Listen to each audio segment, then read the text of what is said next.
Good morning, everyone, and welcome. Let's start with a prayer together. Heavenly Father, Divine Mother, friend, beloved God, great gurus, Jesus Christ, Babaji Krishna, Lairima Shaya, Swami Sri Yukteswarji, beloved Master Paramhansa Yogananda ji, saints of all religions, we bow at thy feet. We ask thy blessings on this class today. May we deepen our sadhana, and may we contact thee. We are thine. Reveal thyself. Om Shanti Shanti. We'll have a song, and then afterwards, a talk by Swami Kriyanandaji. Then we'll continue onward on this topic, deepening sadhana. Welcome again, everybody. Long I've called you, my Lord, long I've called you. Many years I have longed for your sight. Bathe the darkness with tears of devotion. Offered candles in prayer to your light. How much longer, friend, must I cry your name? I am yours, ever yours. Will you come? Long I've called you, my Lord, long I've called you. Many years I have longed for your sight. Bathe the darkness with tears of devotion. Offered candles in prayer to your light. How much longer, friend, must I cry your name?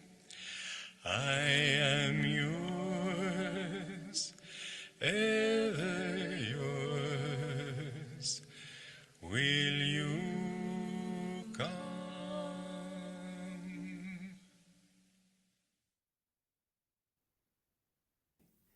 Today I want to talk a little bit about meditation, and I have three sayings of my gurus that just a part of conversations he talked a lot about meditation, but these were three little snippets, you might say, that I wrote down.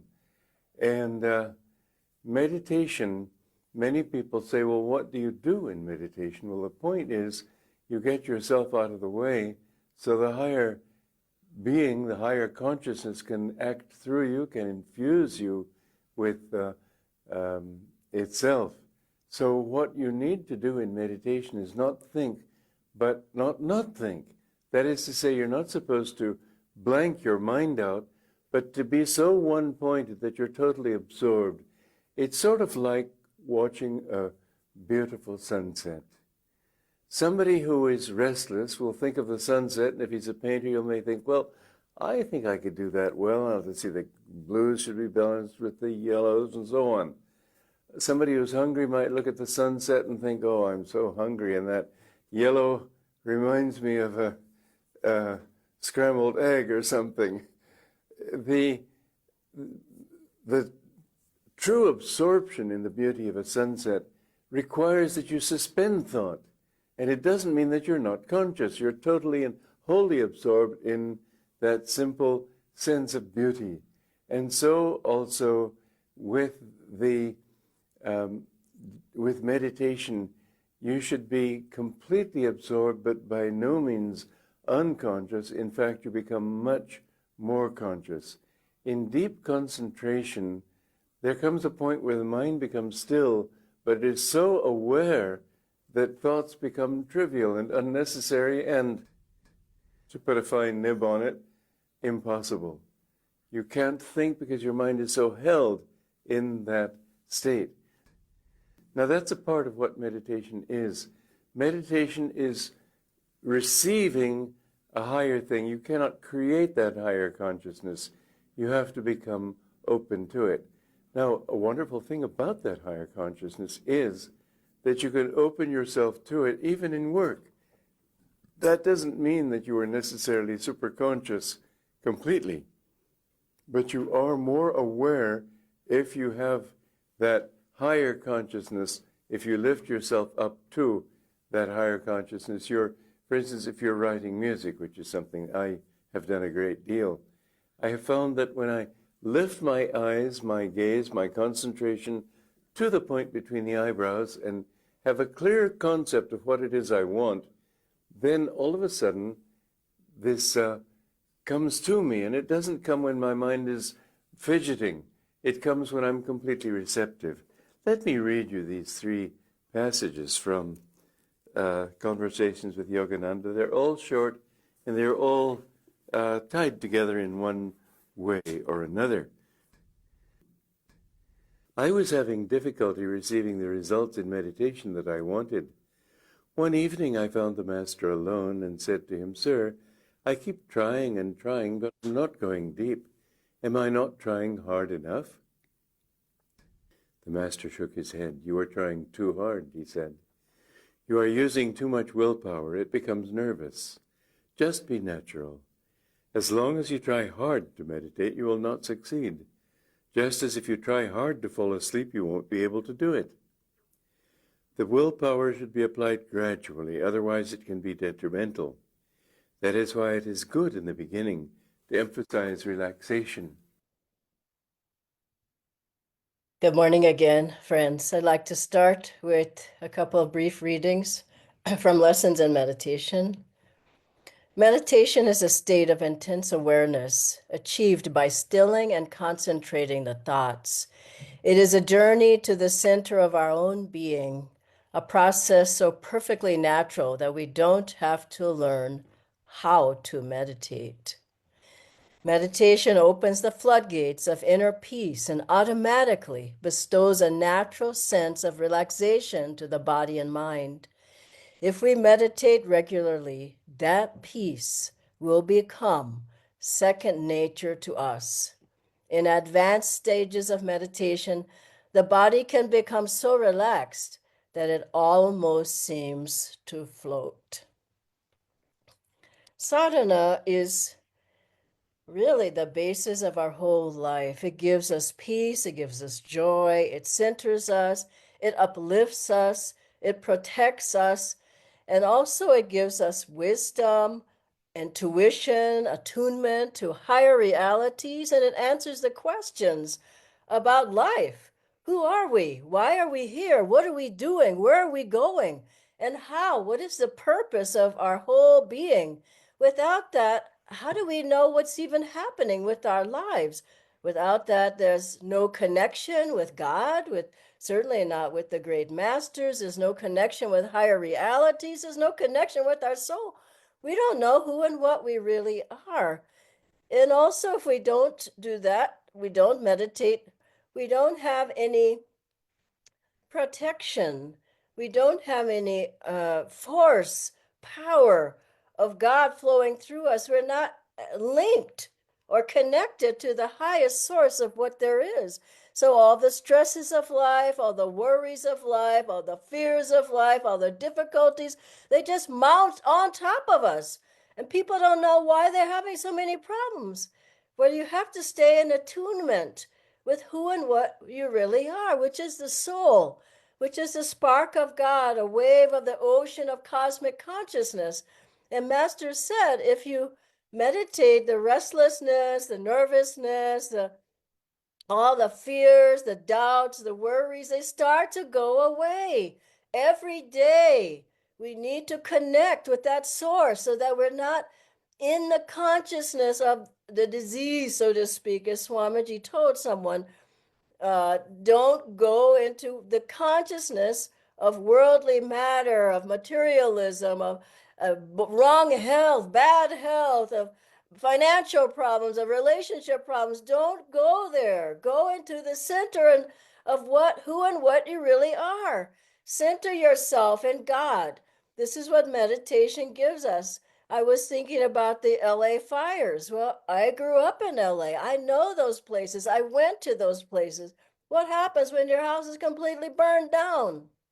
A whole community burnt down, miles and miles. People lost everything. So many acres burned. People didn't have anything to go back to. What do you do? Ananda village was burnt to the ground. Master's Encinitas temple fell into the ocean. There's so many difficulties. This is not our world. Divine Mother's testing us day in and day out and saying, do you want me or do you want these things? Everything's one by one has to be taken away. The only thing that will remain, not even the body is going to remain. What will remain is our connection with God. And so we can't expect this life to give us what we want. I was remembering a wonderful example of this. Nayaswami Jaya was asked at a talk. We both were asked. I'm glad he answered. They said that someone asked, well, what are your powers? What are your siddhis? He gave the most beautiful answer. He said, to be able to be happy at will. How many people do you know? People are like babies. They're crying all the time. This happened, that happened, this happened, that happened. I don't have any money. I don't have any of this. And what does that mean? To be happy at will, to be joyful at will, to be at peace at will, to be inspired at will, to be uplifted at will, to be powerful at will, to have energy at will, to have magnetism at will. These are the real powers that you get from meditation. It's not walking on the water, holding your arm up for 15 years. These are the real siddhis, to go within and be. Master said you'll be able to be standing strong amidst the crash of breaking worlds. Anything can happen. You'll be strong in yourself.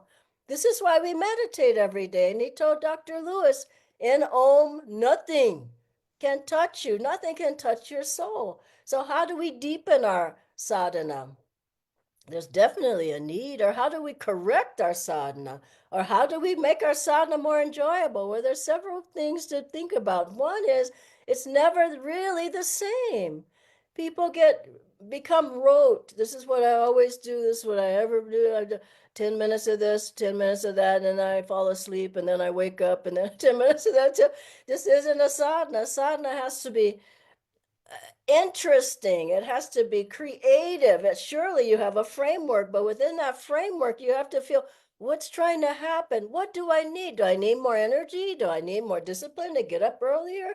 Do I need more energy in the spine? Do I need to focus here more? Do I need to tune in to Om more? Do I need to have more prayerful, devotional energy? What do I need now? And think about it. What is trying to happen in your sadhana? What is Divine Mother trying to give you? The one first important thing is create a spiritual life. And you might think, I have a spiritual life, but do you really have a spiritual life? Is your heart just for God alone? Is your life for God alone? Everything else, Swamiji said, are fillers. Think about if everything was taken away, what would you have? All the things you hold so important to you. I have to have this to be happy. I have to have that to be happy. I have to have this. Well, you don't have to have it, and you won't have it. And so, first thing is create in yourself a temple of peace that no matter what, meaning that put on your altar, put in your mind, put in your heart, I'm here to know God. I'm here to love God. I'm here to serve God. Everything else I will do as needed, but I'm really here for you. Divine Mother, Master, will I ever see you?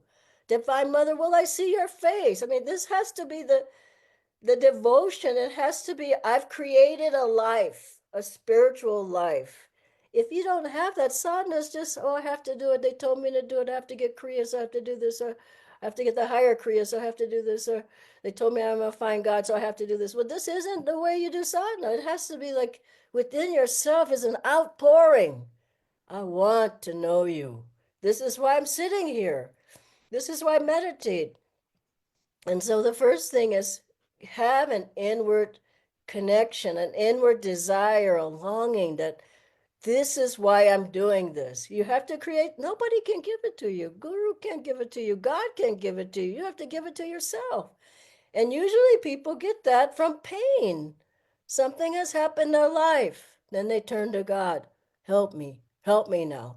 Well, you don't have to wait for the pain. You can develop it now. So first thing, create a deep spiritual life inside yourself.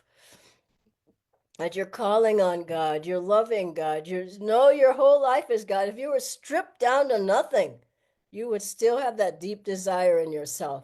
Secondly, in your sadhana space, make it beautiful. Put the flowers, put the candles, the murtis. I have 3 murtis in my temple, and all the pictures of the gurus, and it's so wonderful. Just make it the most special place in your house. You walk by there and you have to go in there. You want to go in there. You love going in there. Keep it alive. And I have people come into the temple of my house and I say, God, what a deep vibration. You go into the temple, and I go to all the centers. Going to the temple is so deep. Such a wonderful vibration. Get it set properly, the proper seating, the proper Om board. Some people don't even have an Om board. How are you doing the Om technique is what I'm wondering about. Have the proper asana, have the music, the whatever, your iPhone or your speaker, whatever. Have it all ready. Don't go in there not ready to meditate. The next thing is your bhakti needs to be strong. You need to be calling on God, not sitting there thinking about the breakfast. Calling on God, where are you, Master? Layuri Mahashai said, I'm with all those who practice Kriya Yoga. With Babaji, Layuri said, anybody who calls to Babaji gets an instantaneous blessing. Master, to those who think me near, I will be near. Swamiji told us, and I heard on a talk recently, he said, meditate on Master's eyes. Just look into his eyes and feel infinity. Feel his blessing coming on you. He said he would meditate with Master. This spiritual eye would open. Swamiji felt he was going through the spiritual eye, and that all his problems and worries were dissolved. And so he said meditate with Master like he's sitting next to you, or he's in diminutive form sitting on your head. But meditate with the gurus. Don't meditate alone. And open your heart to receive. Otherwise, why are we doing techniques? Sit long afterwards, just feeling the blessings, feeling the bliss, feeling the grace, feeling the love of the guru in your heart. Just feel it. I think Master's there just holding these out and saying, take what you need. I have love. Take the love, take the bliss, take the inner consciousness, take the uplifted consciousness. I think he's waiting for us to take those. The next is the chanting. Some people never chant. How do you make it? Chanting's half the battle. Half. That's big. Half. Singing. Sing with the recordings. Sing with the harmonium. Get a keyboard. Sing with whatever, but sing. Come to the kirtans. Half the battle is big. Now, what does that mean? It's opening your devotion, opening the heart. And then once that power of the heart, once you open the heart, you can, boom, lift that up and open the spiritual eye. But chanting, get a harmonium, learn how to play. Also, metaphysical meditations is very beautiful to lead you into meditation, but bring chanting in to deepen your sadhana. If you can play one chant, even, I know people who couldn't sing one note. Now they're singing, they're chanting. We have harmonium lessons. It's not an excuse. Sing along with the chants if you can't get an instrument. The next is something very interesting, creativity. Instead of just being the same thing over and over, creativity. Master, I read a very beautiful book, part of a book yesterday about Master's disciples. It's called Thank You, Master. And this part was about Peggy Dietz, and she said something really interesting that I know that it's deep in my sadhana immensely by being more creative, by playing a musical instrument that I'd never played before. Learning Hindi was a big help, but learning the music was hugely beneficial and deepening my heart and sadhana in sadhana. And she said the master told her to paint. Wow, paint, do artistically. And some of the disciples, she said, were kind of saying, now, why is she painting? She should be doing this other work. But Master told her, you need to paint. Jyotish Ji paints as a hobby. Devi Ji said she likes the cooking. And they recommended to me, you need something you enjoy doing. Now, what does that do? It relaxes you, it opens you, it makes you more joyful. And the last thing is, it deepens your sadhana because you're not so tense and stressed out. Find something creative that you enjoy doing. The next is preparation. Of course, you need to energize. You can't throw it out the window. You need to do it. And deeply makes your sadhana better. Same with Mahamudra, the Kriya preparation techniques, Hangsa on the spine, chanting Om at the chakras, tensing and relaxing at the chakras, Navi Kriya. These are all like tools in your toolkit. Pull them out as you need them. I would say pull them out every day, pull something out so that you have a strength in your sadhana. It's not sort of a sleepy sadhana. Also, they make you more relaxed. If you're mentally, physically tense, you can't meditate deeply. You won't have a deep sadhana. Finally, the techniques. Almost finally, the techniques. You have to be able to feel, okay, today I need more Hangsa because I'm more unfocused. Today I need more Om because I need to go inside more and more outward. Today I need more Kriyas. Today I need less Kriyas. Today I want to sit longer. You understand? It has to be, what do I need today? Sometimes you need fewer Kriyas, sometimes you need more Kriyas. And just feel what's the thing that I need. Have a base that you don't go under with Kriyas. Swamiji said his was 36. Don't have it be 3 or whatever, but have it be a significant number that no matter what, you're doing twice a day the sadhana and you're doing a certain number at least. And then once a week, do a longer meditation where you sit, do more of all the techniques and sit longer. Finally, meditate with others who have meditated longer than you. I was happy to see so many at the 8-hour meditation in Gurgaon. You need to challenge yourself. You can't always meditate an hour, half hour, 45 minutes. Get to the long meditations at the centers. Come to the Kriya reviews. Get checked. Come to any meditation deepening sessions at the centers. Come to long meditations once a week if you can. I remember a time when I was new on the path. I didn't even think I had Kriya.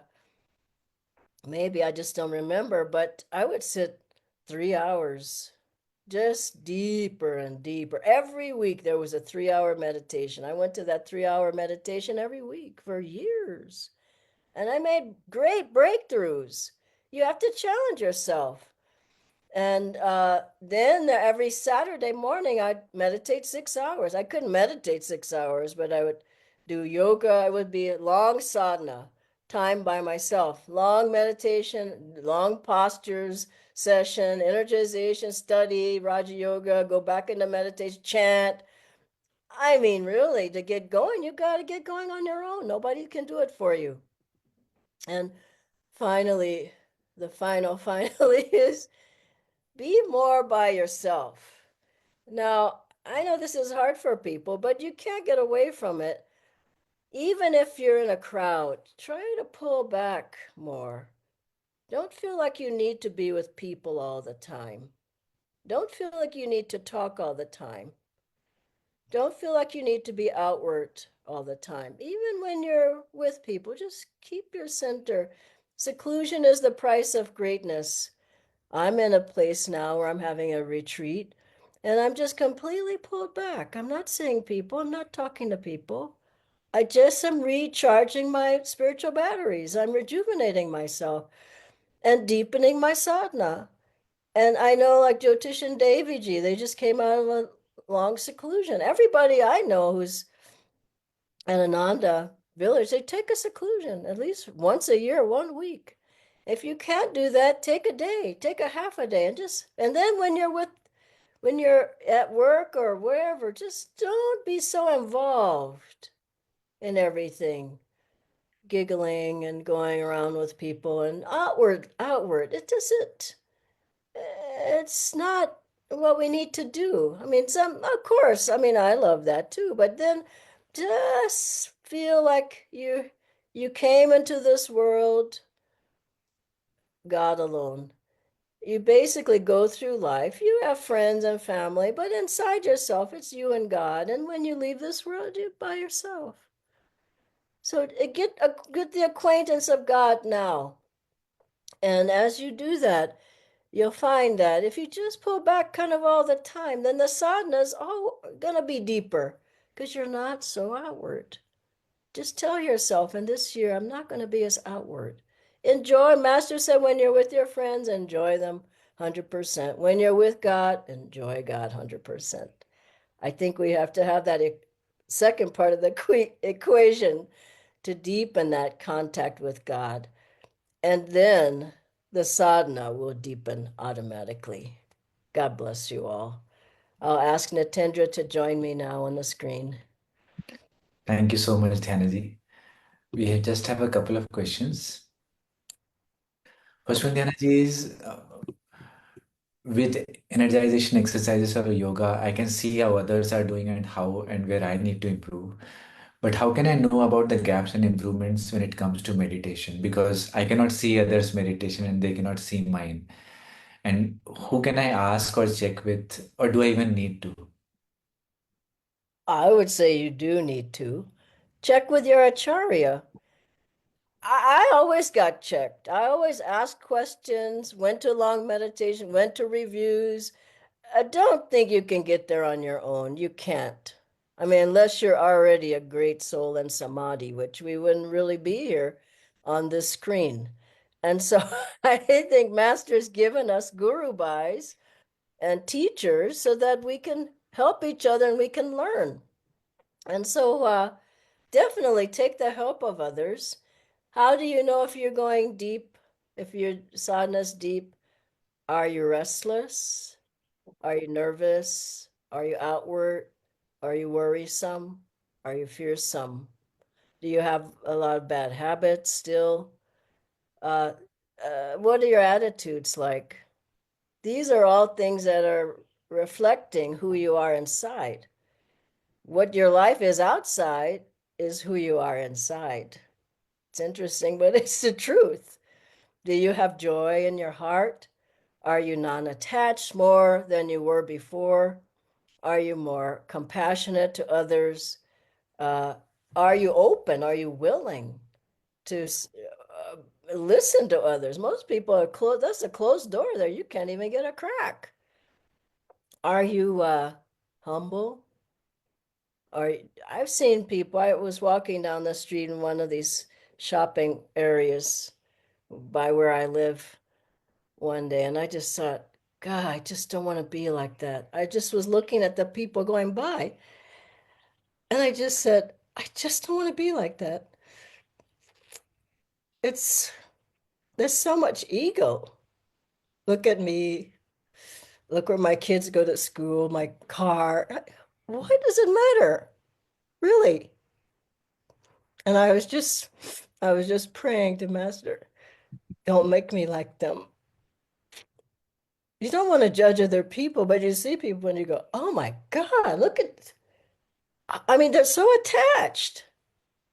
So we're blessed. I just thank God every day I have mastered the techniques, the teachings, Guru by the center, Seva. I just like, I mean, we don't know how blessed we are. That could be you, and just look at your old pictures. It's scary. Let's face it. You didn't look so good. And look at your pictures now. I mean, I look at the pictures because I see I'm on the Gurgan group. I see the beautiful faces, the joy, people are so joyful. You don't find that every day. Just look out the window. I'm telling you, it's not an easy life. And if you don't meditate, you're not going to have an easy life. I mean, Master brought you for a specific reason to the path, and you can deny it, run away from it, hide from it, hope he doesn't see you what you're doing with. He knows. And that one man left, Master said he left, that man left and went to do something else. He left the path and he came back and he was just a terrible, I mean, he's just doing terribly. And he was crying and crying. Master said he felt so bad for him. He was crying. He said, "Why did you leave? I told you not to go." And that other person, his master said, if they had stayed one more day, 24 more hours, they would have been saved from that karma forever. Honestly, we don't know what a great life we have. And so keep it in mind. Don't take it for granted. I mean, there were people with Master who came and went, came and went. Swamiji said it was like a hotel. People came, they stayed a while, they left. And my closest friends are those I meditate with, I do sadhana with, and who have stuck on the path. You want to be one of those people who's not just, yeah, I got a path, I got, then they're gone within 6 months. So I say, stick with it, and you'll find you got gold in your hands. And then you have another question, Natindra? Just one more, Dhyanaji. Take. So, how can I balance between the effort that I myself should put versus the grace that I should wait to receive? Hello. I mean, I just wouldn't worry about the grace. You need to do more. If you sit back, how much grace is the grace? Okay, what do I need to do? What's the equation? It's like, hello. Do your part, open the door, and the grace comes. You keep close, then the grace is there, but it's not going to come. So you do your part and say, Divine Mother, I'm open, I'm willing, I want you, I'm desirous of you, I don't want anything else. Come to me. Then the grace comes. And and so it's not A, B, and C. It's like door of my heart, open wide, I keep for thee. And in purification ceremony, the master says, open your heart to me and I will enter. He said it, open, then I will enter and take charge of your life. But if the openness isn't there, I don't care what you do. The grace is like there's air. If you don't open the door, you won't get the fresh air. So just do your part, do more than your part, and then you'll find that you're just flooded with joy. Your life becomes a completely changed life. It becomes a life you should be living. But you have to make that choice. The thing is, nobody can meditate for you, isn't it? Nobody can love God for you, and nobody can find God for you. God bless you all. Thank you, Natendra. Bye bye.